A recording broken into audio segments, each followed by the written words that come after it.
You are consciousness and expression, a being of light born from, living within, and giving expression to universal love and intelligence.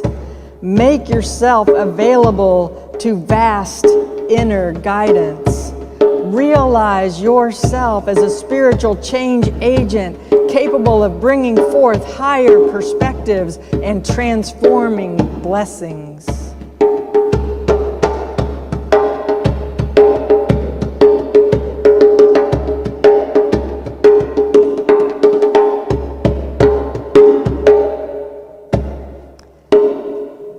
Being a light becomes a way of life, and you progressively stabilize your awareness of that non-dual presence and power of love, wisdom, and harmony. There is so much more than a temporary high. It becomes the conscious fabric of your being. The conscious fabric of your being is that you are love, you are light, you are one with the source of all that is.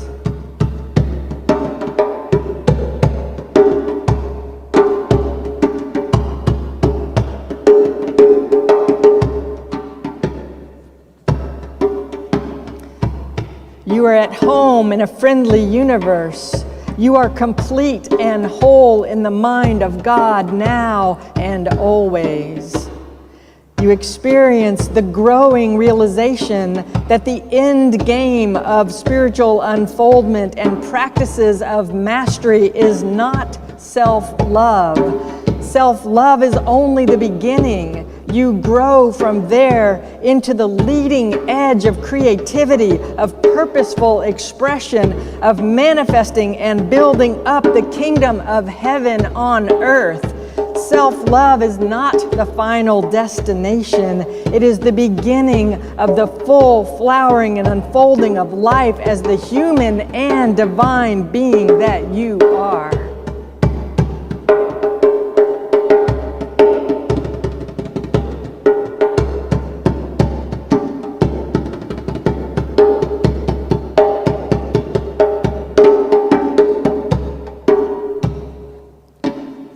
Life is joyful exploration, always being surprised at what is springing forth.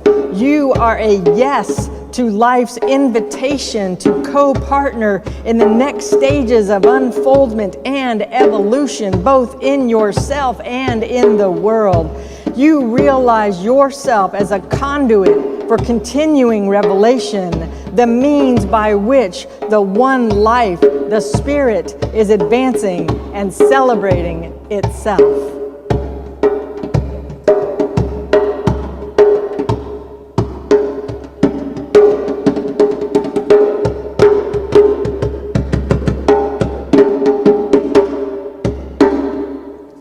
Thank you, Chris. We have these human senses. We are human beings in the structure of this physical world that we call Earth. And these physical senses are great for helping us interpret nature and understand our surroundings and giving us information and giving us feedback. But that's, of course, not all that there is. That's not all that's going on here. Our physical senses, our human senses, are limited to the body in nature, and they can't tell us anything about our divine, eternal, infinite souls. And so that's why we connect with oneness. We make ourselves available for the eternal to express as us, through us, out into the world. And so this world is not an illusion. This world is not fake. This world is not a magic trick. This world came into being with a lot of intention, with a lot of energy and focus and planning and design. And we don't want to discount this life. We don't want to discount what's going on here. We want to incorporate it into this full experience that we get to have as human beings and as divine beings. So we don't discount what's going on here, we embrace it. So we react at the physical level and we tune ourselves to the metaphysical level as well, the non-physical level, and the level of creativity, of inspiration, of intuition, of possibility, the non-physical realm from which everything comes forth. And we have access to that creative power, the same power that said, "Let there be light," and there was light. We can access that and bring that forth into the world. And that's what we're trying to do as a spiritual community. That's what we try to do as spiritual seekers, is find that path, stay on that path, find that, tap into the source energy of creation and bring forth, again, love, light, and compassion. So we can understand that we are creating this world with our thoughts, just like eternal consciousness is creating all of this with thought, with intention, with focus, with attention on it. And we can also understand that we are creative, and we have that creative power and energy too. We share that with the divine. And so let us create intentionally, not just from our unconscious habits and patterns and learned behavior, but let's let go of the limitations and declare ourselves worthy, whole, healed, complete, even though we're constantly in progress. We're constantly in the process of becoming more and more. We'll never be finished. We know that we are whole, and we can claim the healing that brings. Even if we don't feel the physical healing in our body, our minds, our souls, our beings can know that everything is okay. We are all eternal, and we're just enjoying an experience and expressing life in all of its messiness and in all of its joy and splendor and wonder and deep suffering sometimes. It's all part of life.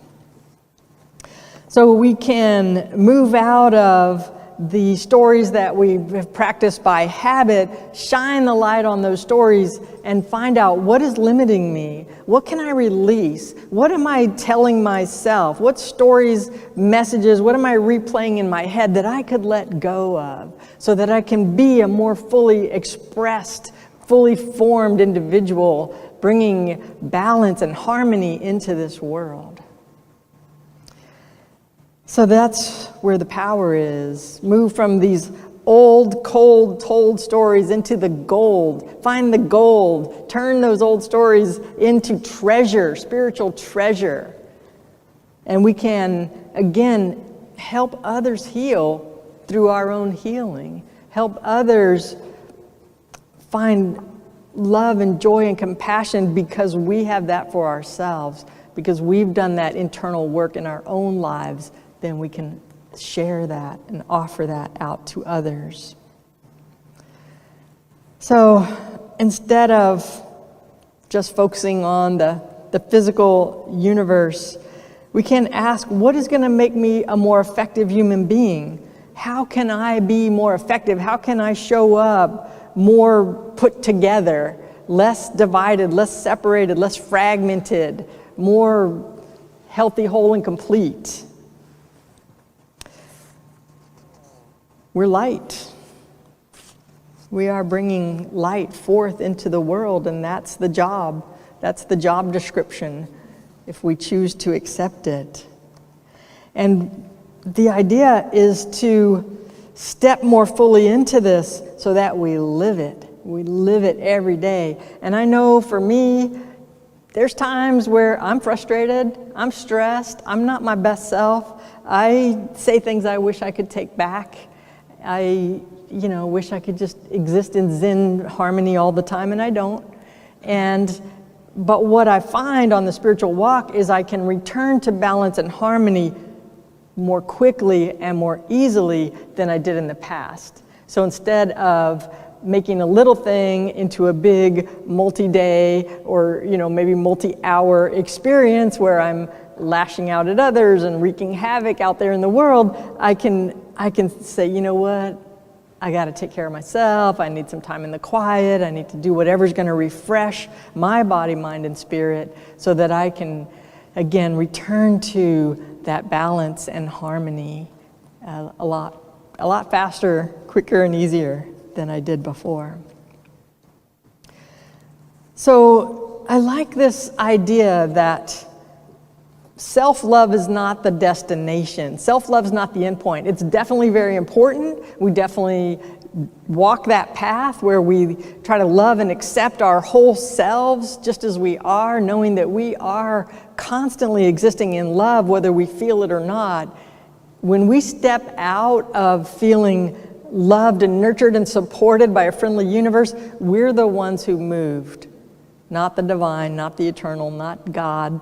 We're the ones who limit ourselves and separate ourselves with our obstacles, our challenges, our self-talk. So self-love is a step on the path, and again, it's not the final destination, because what we do is we move from the personal to the universal. So we can drop our personal prejudices and preferences and become more able to connect with the oneness that is constantly existing as the source. So we grow as we find that ability to go to the place of possibility and creativity and intuition and listen to conscience and exist in that space, and not only exist in that space but create that space for other people. So when we can show up as harmony, balance, focused attention, we actually create space around us that other people can benefit from. So life is really about joy. It's really about joy of everything that's continuing to spring forth and unfold in surprising ways as we continue to bloom like flowers, allowing the life energy, the life force to move through and express through us as us. So then we're no longer trying to force, resist, control. We're no longer having to feel stressed about making something happen. We just show up. We just show up as available, as clear, as tuned in. And then the answers appear. The right people call. You run into the next person you need to meet on your path. It's just, life doesn't have to be hard. I know I've made it hard sometimes, but I find that the more I can stay centered and grounded and focused and connected, just the easier everything is. I don't lose things. I find them easily. I connect with people. So this is it, that we become that conduit. We become a conduit for revelation, the means by which the life and the spirit and the vitality and the energy is advancing and celebrating life here. And that's what spiritual community is for, is that we're not always going to feel charged up, but we can come here, we can express ourselves, we can ask for prayer, we can join a spirit group, we can do some volunteer work, we can meet people, we can find that embrace of community that we create together, that this is a safe, warm, welcoming space where we can bring our whole selves into this.